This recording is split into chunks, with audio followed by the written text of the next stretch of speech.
A continuación vamos a pasar ya a la última presentación, que corre a cargo de Ignacio Fernández Lozano, del Hospital Universitario Puerta de Hierro de Madrid, que va a hablar sobre las últimas novedades de fibrilación auricular. Bueno, buenas tardes a todos. A mí me toca resumir cómo ha sido el Congreso en fibrilación auricular y me voy a sumar a la opinión del doctor Enrique Galve, y es que para nosotros el Congreso ha sido un congreso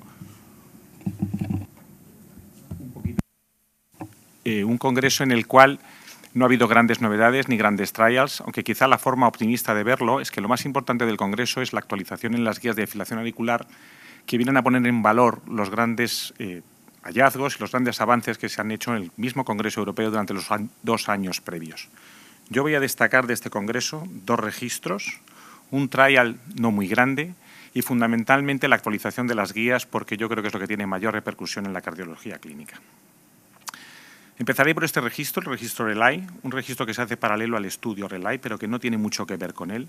Agrupa pacientes que acudieron a urgencias en todo el mundo entre el año 2008 y el año 2011, y son nada menos que 15.408 pacientes en 47 países, y que nos deja 2 mensajes muy claros.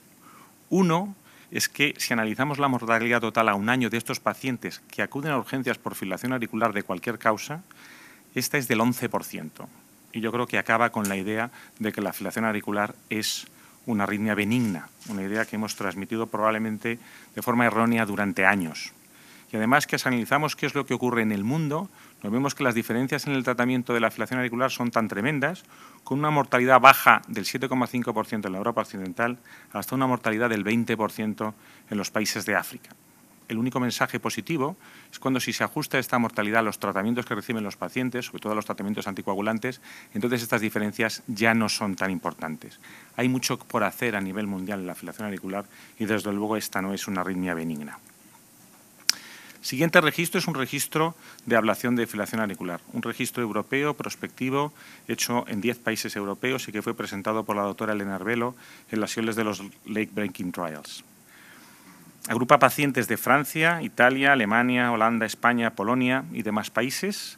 Coge centros que tienen al menos 50 ablaciones de fibrilación auricular al año, con una mediana de 170 procedimientos, con lo cual son centros de gran volumen, y acaba buscando y mostrando los datos a un año de 1.300 pacientes. Es, por tanto, un registro prospectivo de gran tamaño. Y además un registro que da información probablemente muy útil en un campo como la ablación de fibrilación auricular, donde podemos encontrar información en la literatura de diferentes trials, pero existen tantas herramientas, tantos protocolos, tanta variedad de pacientes, que probablemente gran parte de la información más real nos va a venir de los registros.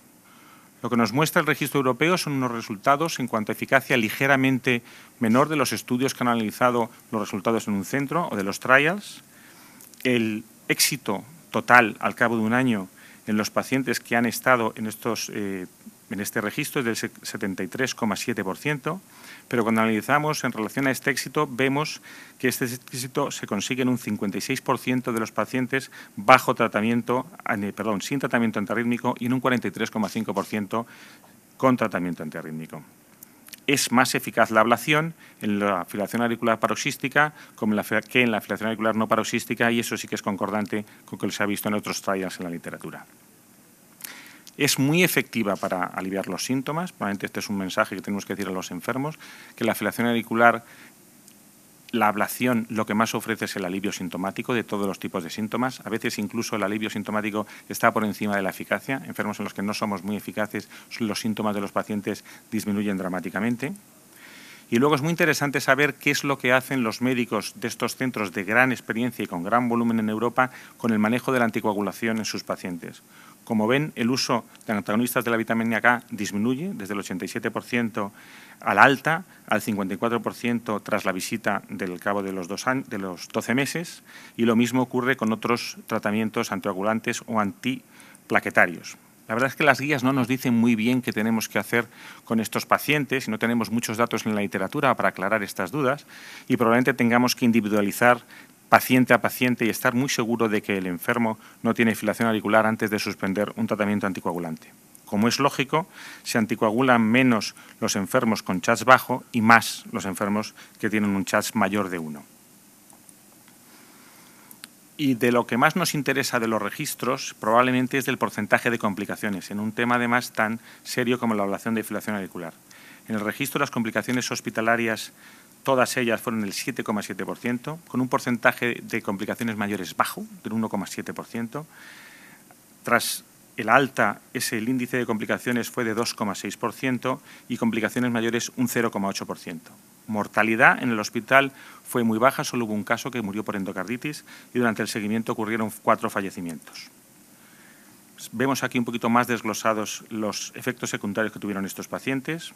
Hubo un 0,54% de eventos cardiovasculares, 0,16% de daño frénico, 0 fístulas atrioesofágicas, y eso es un dato muy optimista porque es la complicación más grave que muchas veces puede causar la muerte, y un porcentaje bajísimo de estenosis de las venas pulmonares, lo cual nos enseña probablemente que hemos aprendido a hacer las ablaciones, nos hemos retirado del interior de las venas y el porcentaje que tenemos hoy en día de estenosis significativas en las que hay que hacer algo es bajísimo. Aquí tienen las causas de las 4 muertes durante el seguimiento. 1 murió de un enfermo hemorrágico, un paciente de fibrilación ventricular isquémica, un paciente por una causa no cardiovascular, que fue un cáncer pancreático, y 1 murió por causa desconocida. El estudio que les traigo, el trial randomizado, es este estudio, el PRAC-2. No es un estudio realmente muy importante, es un estudio que analiza en enfermos que van a ser sometidos a una cirugía cardíaca el hacer una ablación de las venas pulmonares, o bien con radiofrecuencia, bien con crío, aunque la inmensa mayoría de los pacientes incluidos en este estudio acabaron haciéndose el procedimiento, más del 90% con crío. Como ven ustedes, el porcentaje de pacientes libres de fibrilación auricular fue mayor cuando los enfermos fueron randomizados a realizarse este sencillo procedimiento quirúrgico, 60% frente al 35%, y paradójicamente los enfermos fueron mejor cuando tenían fibrilación auricular persistente o fibrilación auricular persistente de larga duración.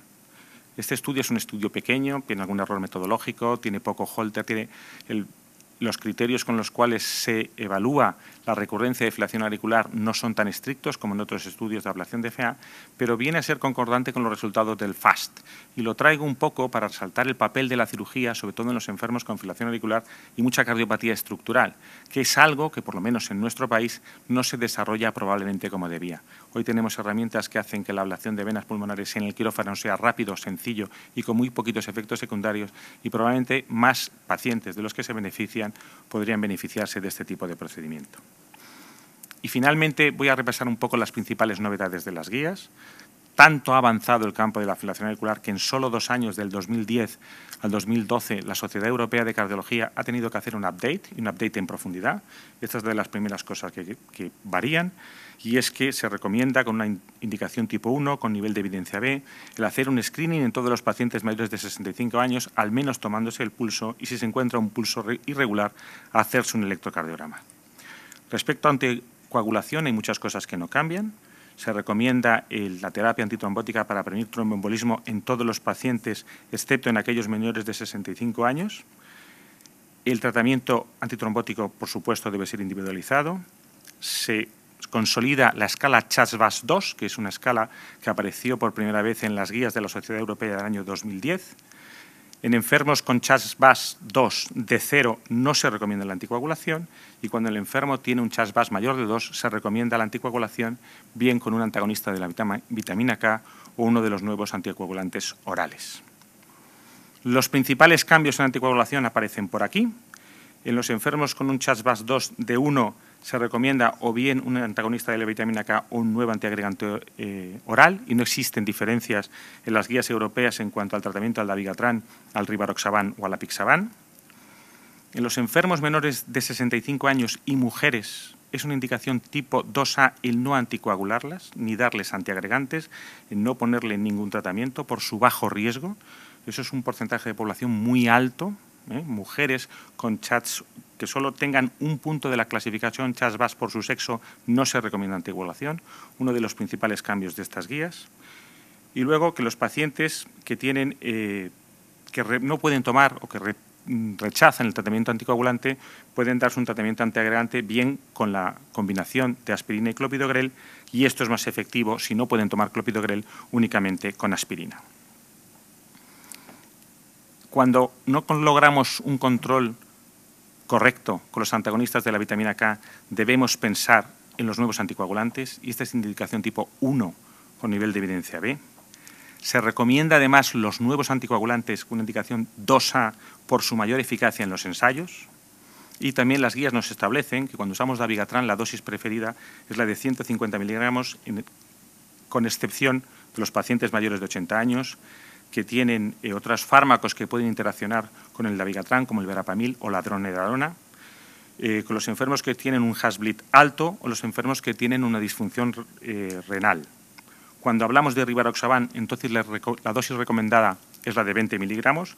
Reservamos la dosis de 15 solo en pacientes con Has-Bleed de 3 o más, o cuando tiene una función renal alterada. Y luego también las guías nos recomiendan hacer un análisis basal del aclaramiento de creatinina y hacerlo al menos cada año en los pacientes con función renal normal al comienzo del tratamiento y más frecuentemente 2 o 3 veces al año cuando el enfermo tiene una función renal parcialmente alterada. Esto sería cómo queda el esquema de tratamiento anticoagulante en los pacientes con filación auricular. Como ven, las mujeres menores de 65 años quedan excluidos, no se recomienda un tratamiento anticoagulante. Para todos los demás hay que individualizar el tratamiento teniendo en cuenta la escala Has-Bleed y tiene una indicación de anticoagulación oral, bien con antagonistas de la vitamina K o bien con los nuevos. También nos hacen un gráfico de cómo tratar las complicaciones hemorrágicas en los pacientes bajo tratamiento con uno de los nuevos anticoagulantes. Como ven ustedes aquí, cuando la hemorragia es menor, simplemente con retrasar la siguiente dosis o discontinuar el tratamiento es suficiente. Cuando los pacientes tienen una hemorragia moderada severa, entonces hablamos de síntomas de soporte, de compresión mecánica, de reemplazo de fluidos y se puede pensar también si la dosis ha sido reciente en dar carbono activado para intentar de eliminar la absorción del fármaco. Y en los casos muy severos podemos pensar en hacer una hemodiálisis para retirar el fármaco del cuerpo y se puede considerar el complejo protonvínico o el factor 7 recombinante, aunque tenemos muy poquitos datos en la literatura de la efectividad de este tipo de medidas. Finalmente, las nuevas guías establecen el valor del dabigatran, en concreto del dabigatran, porque es el fármaco que tenemos datos más sólidos en la literatura a través de ese subestudio del RELAI que se publicó en Circulation el año pasado, y establecen que el dabigatran se puede dar como alternativa al tratamiento con vitamina K siempre durante 3 semanas, y eso lo dejan muy claro las guías, a pesar de que el dabigatran puede hacer efecto mucho más rápidamente que un antagonista de la vitamina K. Las guías son conservadoras y dicen que demos dabigatran al menos 3 semanas. El dabigatran por el momento no nos sirve para acelerar la cardioversión, eso es indicación tipo 1 con nivel de evidencia B, y como ya decíamos antes, no hay que retirar, en guías previas quiero decir, no hay que retirar los fármacos anticoagulantes a pesar de que la cardioversión sea aparentemente efectiva. Finalmente, algunos nuevos tratamientos como el cierre de la orejuela tienen una indicación 2B, queda reflejido así en estas guías, con nivel de evidencia B, y la exéresis quirúrgica durante un procedimiento quirúrgico de la orejuela izquierda tiene una indicación 2B con una evidencia C, o sea que se basa fundamentalmente únicamente en opiniones de expertos. Respecto al tratamiento cardiooncológico para la cardioversión, pues dicen las guías que en pacientes sin cardiopatía se puede usar flecainida, propafenona, ibutilide o vernacalan y tiene una indicación tipo 1 con nivel de evidencia A. En los pacientes con cardiopatía moderada y una filación auricular de menos de 7 días, el vernacalan tiene una indicación 2B, y en pacientes después de un posoperatorio de una cirugía cardíaca y una filación auricular de menos de 3 días, se puede usar el vernacalan y esta es una indicación también 2B con nivel de evidencia B. Aquí quedaría el esquema de la cardioversión.